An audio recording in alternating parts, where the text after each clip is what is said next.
Hi, welcome to the next assembly video for the RepRap Prusa Mendel Iteration 3, or the Prusa i3. In this video we're going to work on the extruder, and we're going to get the extruder mounted to the X carriage.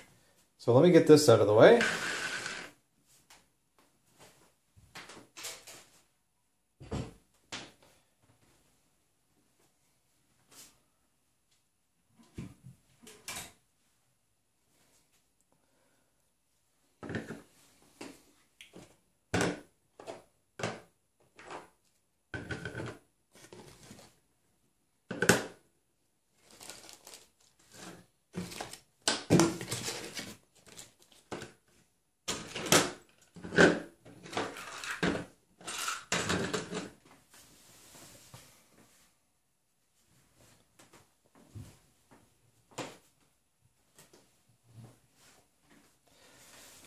Alright, the first thing you're going to want to do is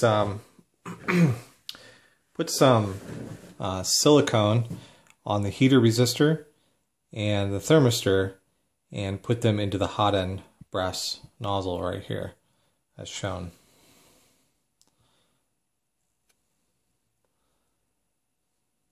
I already did this ahead of time so that it would have time to dry. And now if you get the partially assembled kit, this part would already be done for you, but it's pretty easy. You just put some silicone on the heater resistor and slide it in, and then put some silicone on the thermistor and put it in the little hole there on that side. This is a J-head hot end that takes 1.75 millimeter filament, and you can see there's a little bit of PTFE here. It's about 2 millimeters in diameter, and the nozzle is 0.5 millimeters in diameter.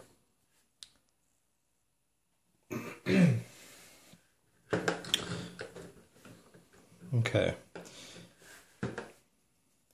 Now, usually these extruder bodies need to be cleaned up a little bit. For example, this little rectangular piece can actually be broken off, and then you just might want to take some pliers to clean it up a little bit. This one, usually they look a bit different than this, but I just printed this on a new printer, so looks like I need to calibrate it a little bit.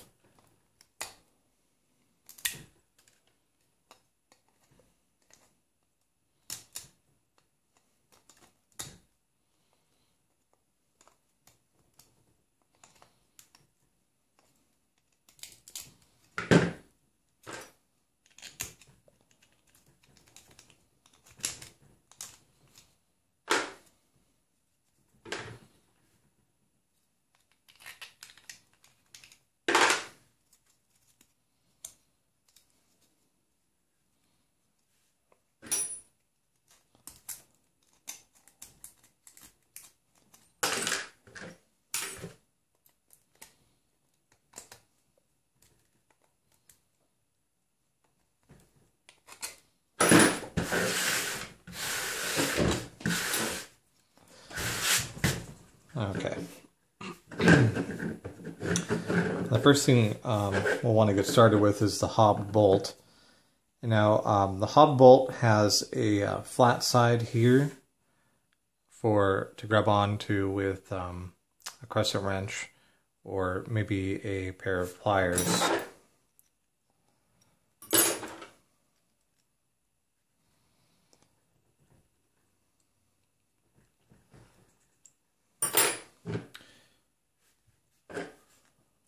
This side needs to be open, and then put a lock nut on this side and put it in the large gear. This should be a fairly snug fit, might be a tiny bit loose. And then 2 washers will go on this side. And then 1 608ZZ bearing.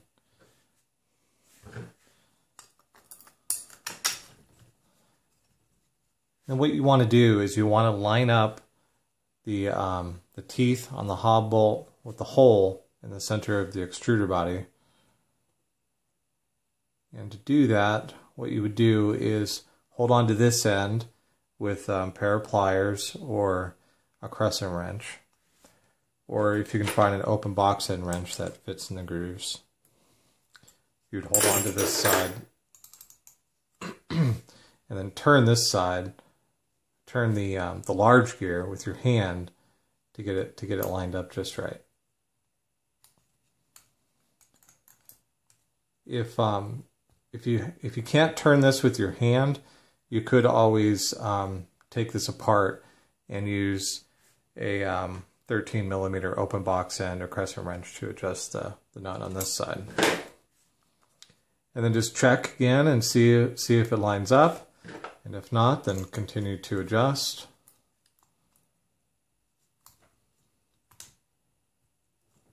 And you have to push it in, obviously, towards the extruder body to get it to line up, to align properly. Okay, and that looks pretty good. It doesn't have to be perfect because we're actually going to leave this a little loose anyway. Then on this side, you put a 608 ZZ bearing, a washer, and a lock nut.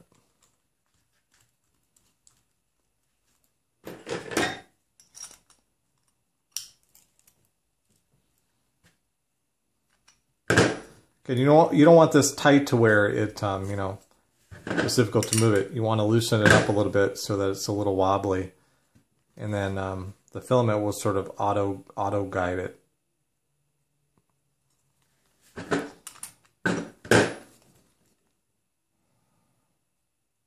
Okay, that's good. Nice and loose. Okay, and next we can install the guidler, which goes on here. There should be a small piece of M8 smooth rod, which goes in the 608 ZZ bearing like that. And then you put it into the guidler here. It just snaps into place like that. It rolls smoothly.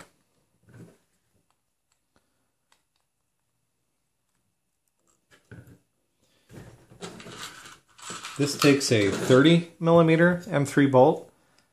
Just move the large gear so that you can see the hole for the guidler, and then put the bolt through.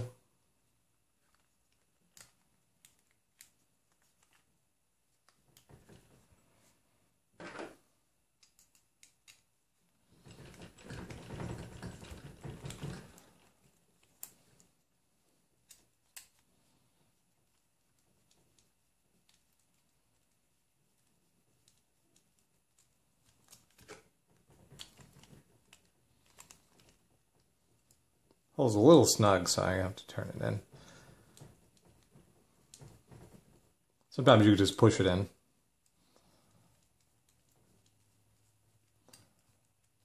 Make sure it doesn't catch in the large gear when the head gets close to the large gear. Make sure it doesn't catch.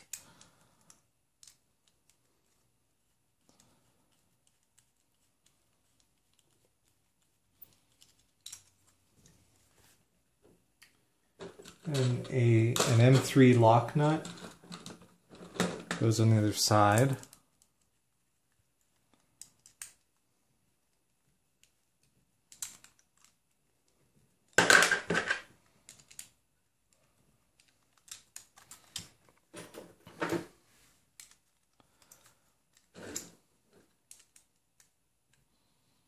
When you tighten this, you don't want it to be so tight that this doesn't move very well. You want this to move fairly freely. So just loosen it up a little bit if you need to. And then also it can't be so loose that that the head of the bolt might back out and get in the way of the large gear. So I noticed that there was a little bit of space in there. So I'm going to have to torque it down a little bit.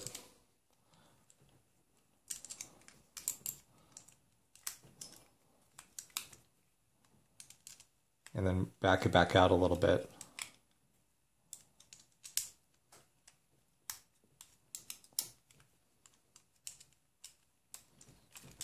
Okay, there we go. I was just checking to see if there's any space in between here or in between here, between the bolt head and the plastic and the nut and the plastic. Okay, that's good. Now we can install the bolts for the tensioner. but I can see I'm looking down the hole here and I see some plastic. So just going to clean that out a little bit.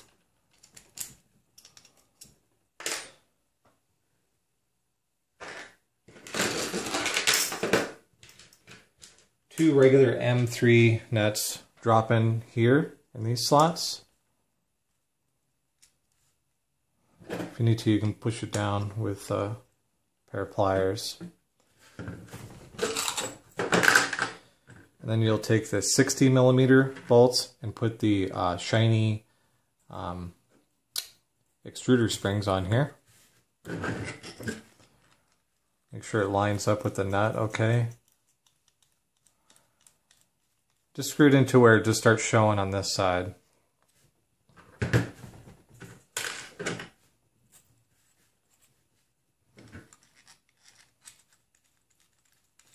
And just sort of match it. Okay, and that's how it'll get its tension. Okay.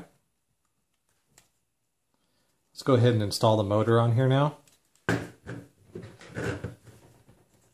Install it so that the wires are facing upwards like that. And you'll use M3 10mm bolts for this section here.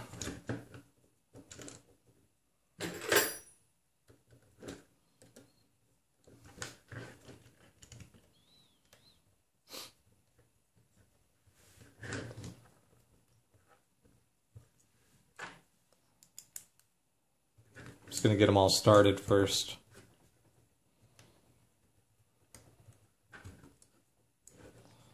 Just move the large gear so that you can gain access to the hole through the large openings. Okay. So notice how that sort of slides in and out. Now we can install the small gear. This will be installed in this direction, like this. And you'll need to put an M3 nut in here, just a regular M3 nut, but in just a second, actually. Now this is actually shaped, so you want to make sure that the hole for the bolt is on the same side as the flat side of the shaft on the motor, like this. And then bring it in so that this side of the large gear is just touching the inside of the small gear. And just spin it around a few times and make sure that it's not catching or anything. And again, make sure that the hole is on the same side as the flat side as the motor shaft. Now you can drop the nut in here. And then this takes a 10mm bolt. M3 bolt.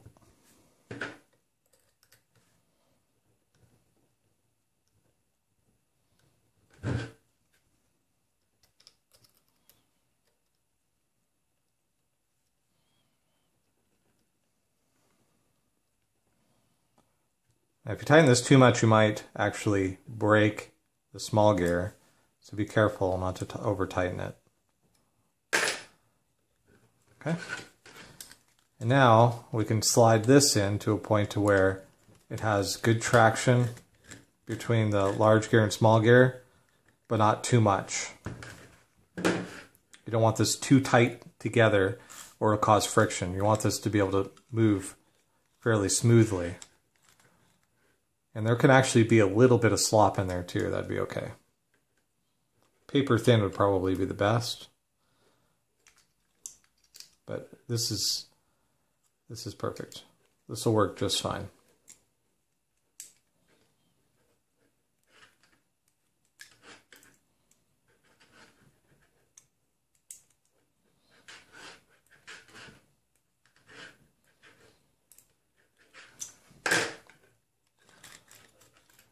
Let's test it out. It's not catching anything. It feels pretty good. Okay.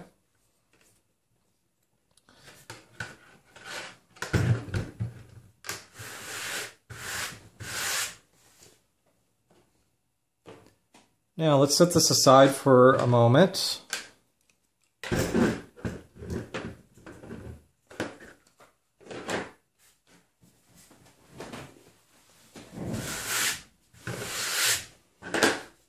And let's wire this.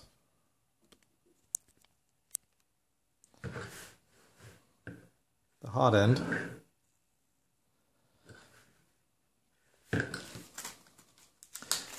Now, if you purchase a partially assembled kit, you won't need to do this. This part will already be done for you. But you will need to take splice connects.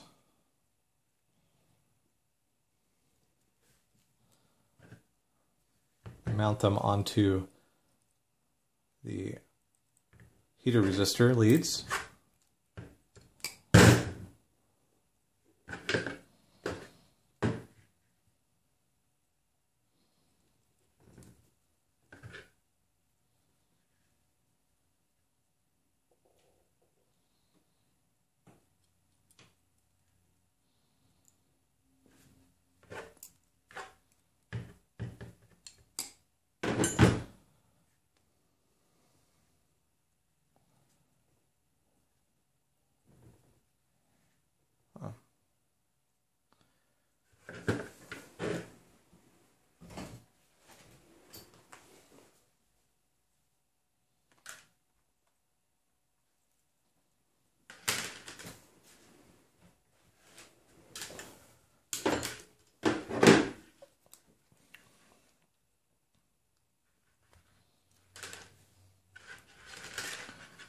I used the red and the black wire for this. Although keep in mind that the hot end is not polarity sensitive, so.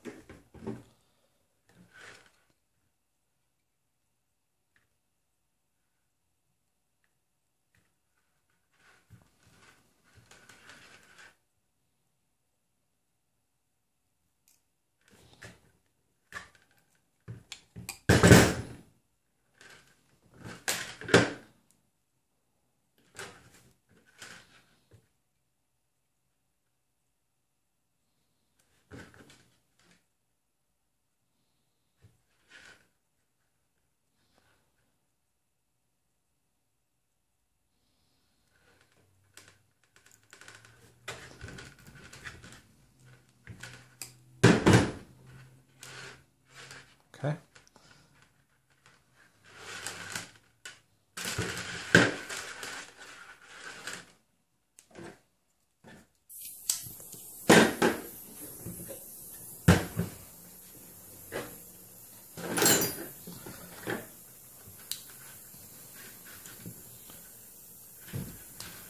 And I'll use the green and white for the thermistor. And then also the thermistor is not polarity sensitive either, by the way.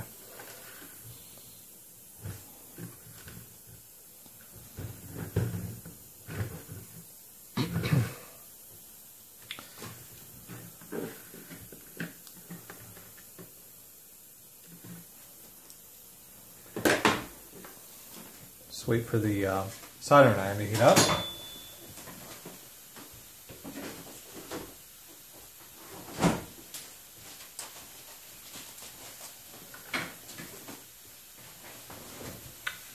I usually use PTFE on these leads here, but I'm just going to use heat shrink for right now because I'm out of the PTFE.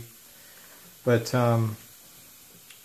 there's already PTFE on the leads for the thermistor, so I just need to cover up these connections after I get them soldered.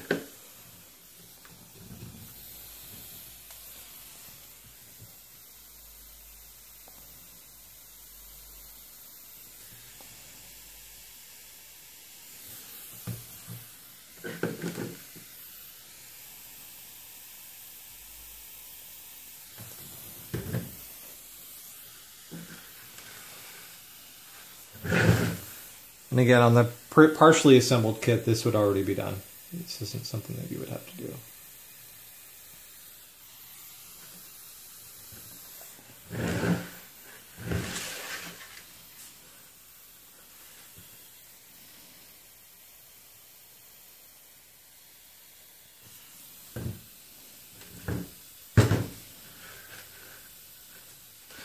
You want to be careful with the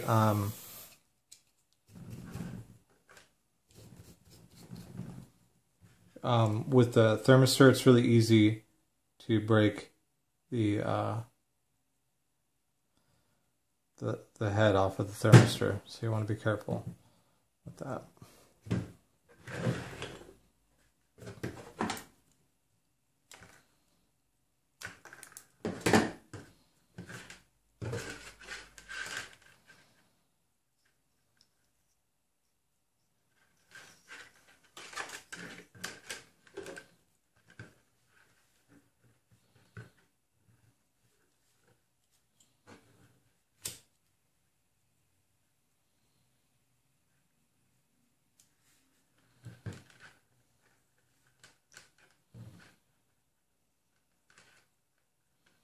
Heat shrink works just fine for this part, by the way.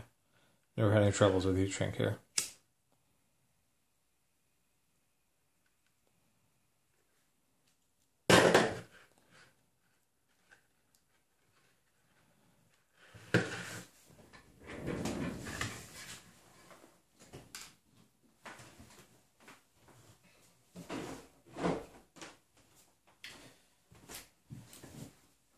Remember to always wash your hands after you use solder, by the way. Technically this is done, and you can secure these wires if you wanted to, maybe with a zip tie or something like that up at the top. But also optionally you can put some Captain tape around the nozzle. This does a couple of things. It helps to insulate the nozzle. It helps to make sure that the thermistor doesn't fall out. And sometimes if you have like a major print failure, I mean it's pretty rare, but I've seen that happen before, where a big glob of filament will get all around the nozzle, and when that happens, it's really difficult to clean it if it gets in between the leads for the heater resistor. Like if filament gets all up in here and dries and hardens, it's really difficult to clean it off.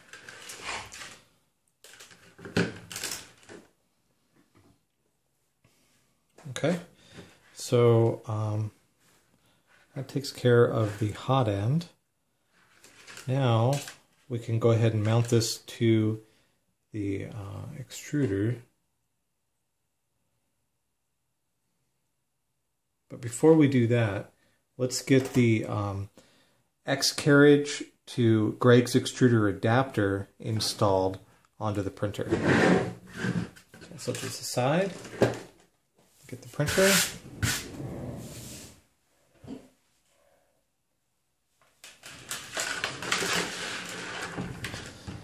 Now the parts from the GitHub actually don't include an adapter to the hot end, and it might be because it might depend on what kind of extruder.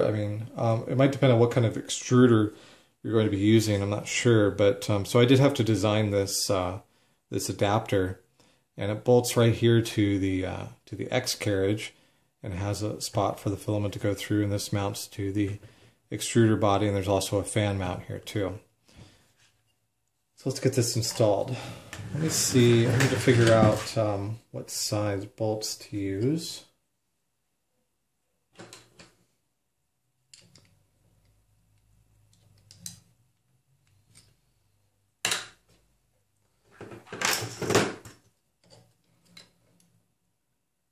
Looks like 25 millimeters should work.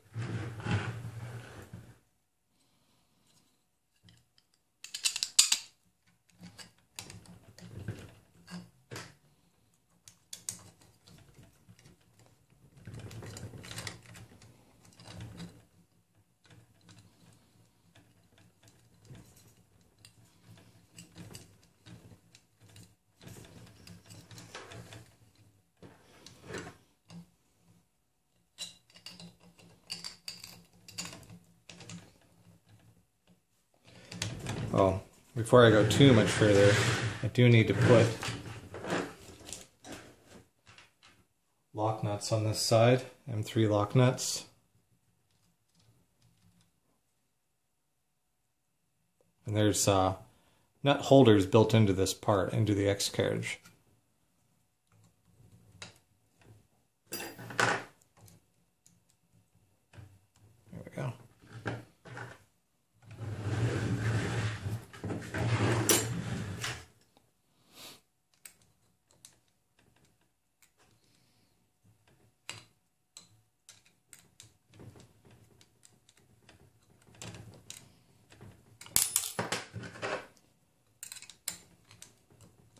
Putting one finger on the lock nut to make sure it doesn't back out.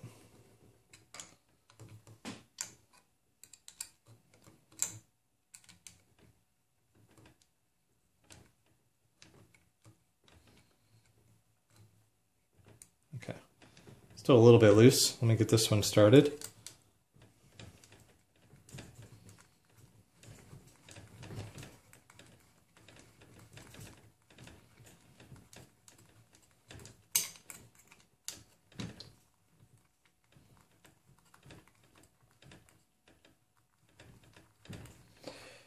That lock nut in the back.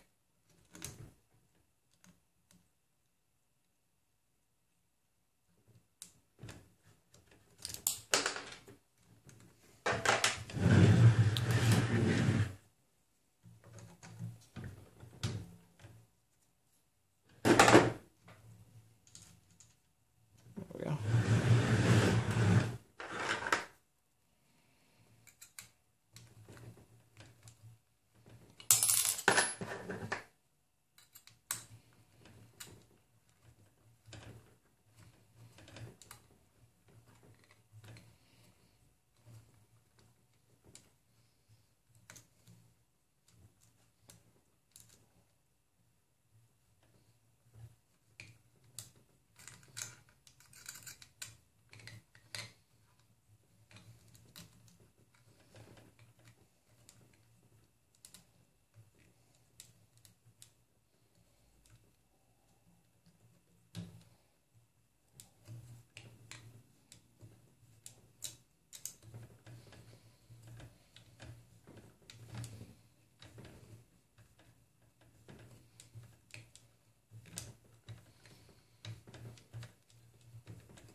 Okay, that should be good.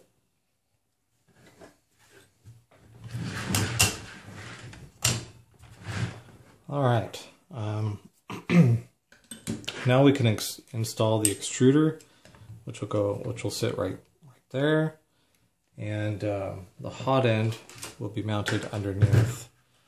So the hot end aluminum mounting plate will slide into this groove here. Notice that there's a groove on this side, but there's no groove on this side. You want this side up, like this.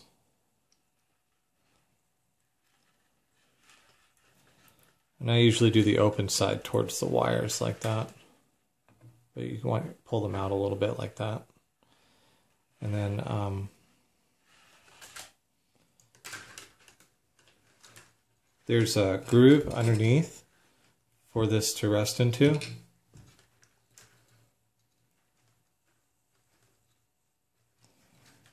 I'm just going to move these out like this. Okay, to get them out of the way. And it should just go right into that groove. Okay. And then this is secured with M4 20mm bolts. I'll go ahead and get this one started.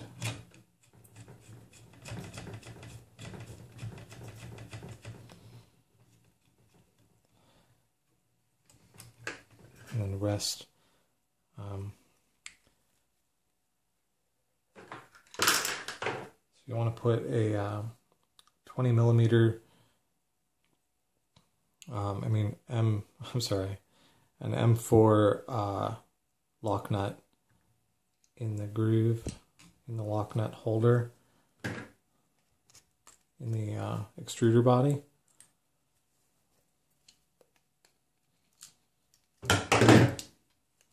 I'll show you on this side. So it goes in.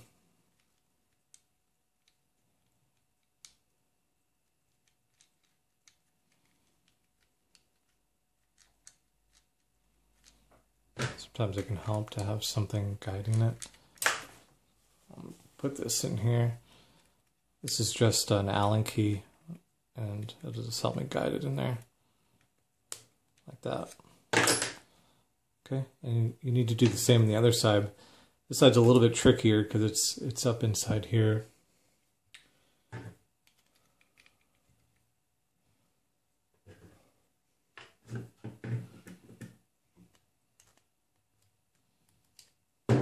Using the same thing, using an Allen key. There we go.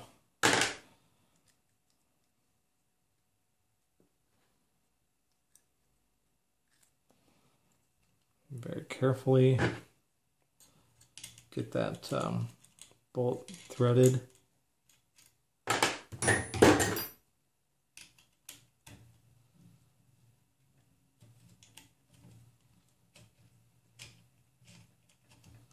Okay, I got it.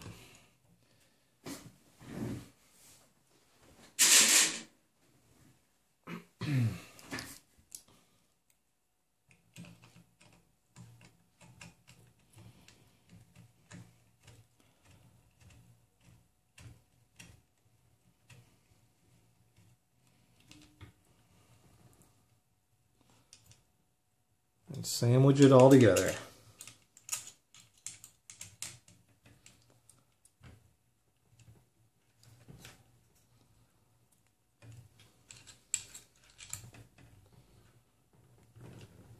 Okay. Now I'll actually be running these wires over on this side so that they can run up here with the motor and then go back to the electronics.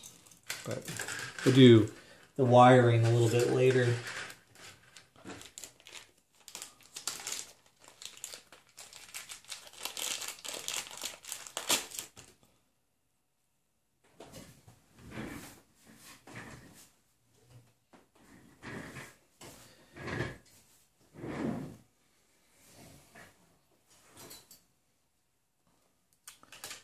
I'm going to use a red and green set of wires for the fan when I get that, when I wire that later. But the airflow direction is towards the sticker. So the open side here, it spins in this direction. So you can look at the fan blades and figure out which way it's pushing the air. Okay. So this will get mounted here in this direction.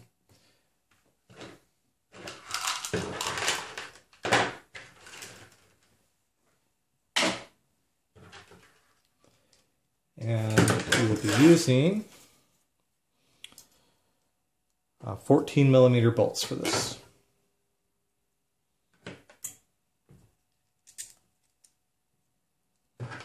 M3 bolts. No lock nut or anything for these. This seems to hold it just fine. The holes in the plate here I made just a little bit smaller than M3. Like by 0.05mm, I think it was. So that the bolts actually thread right into the plastic. And as long as you don't over tighten it, it should be fine. And that doesn't need to be super tight. That's good right there. Let me go ahead and get the wires installed on here.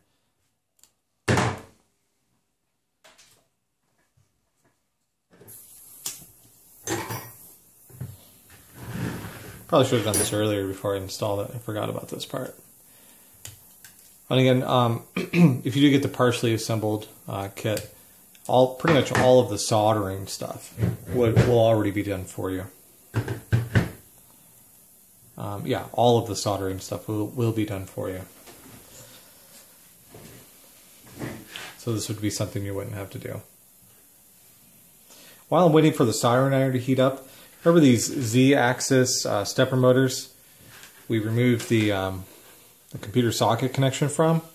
Let's go ahead and plug those in now. So those are 4-ways. And you'll want to grab the green one first, or excuse me, the red one. And just click it in, and then green.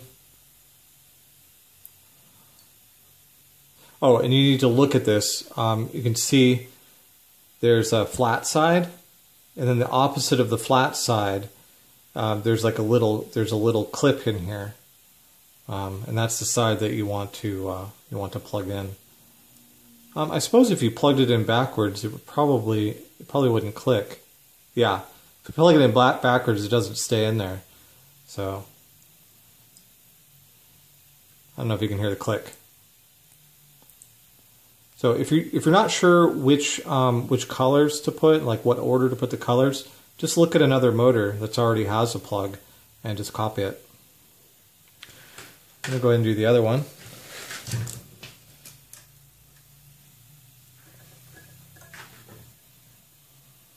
So it would be red, green,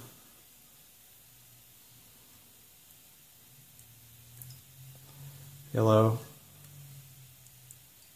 and blue.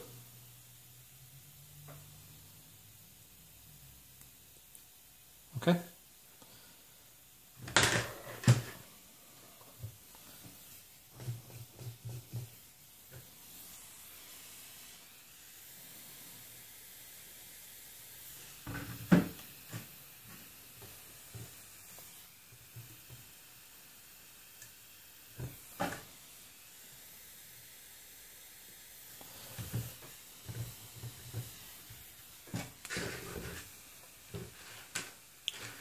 And heat shrink will work just fine for these.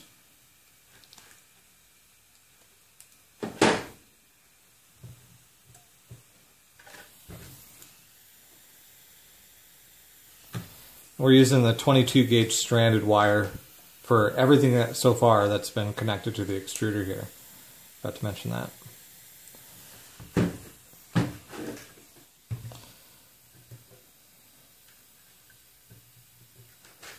Okay, I'm using the green and red wire. I'm using a green and red wire for this. I'm going to connect the green to the black. Oops. And the red to the red. And this is the only thing on here that actually is polarity sensitive. So you have to remember what colors to use.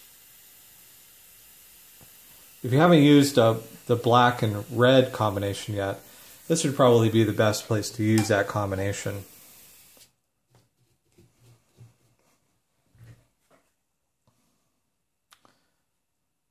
But I'll remember what color I used, so I'm not worried about it.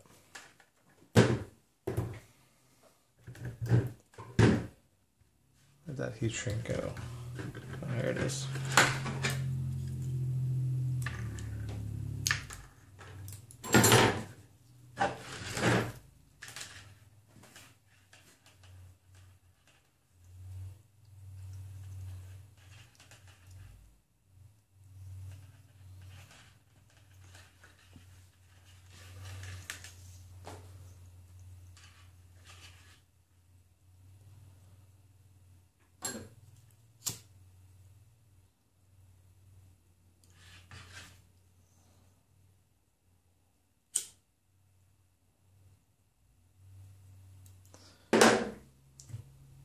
And even if I couldn't remember what colors, all I have to do is look at it before I put all the wire wrap on everything.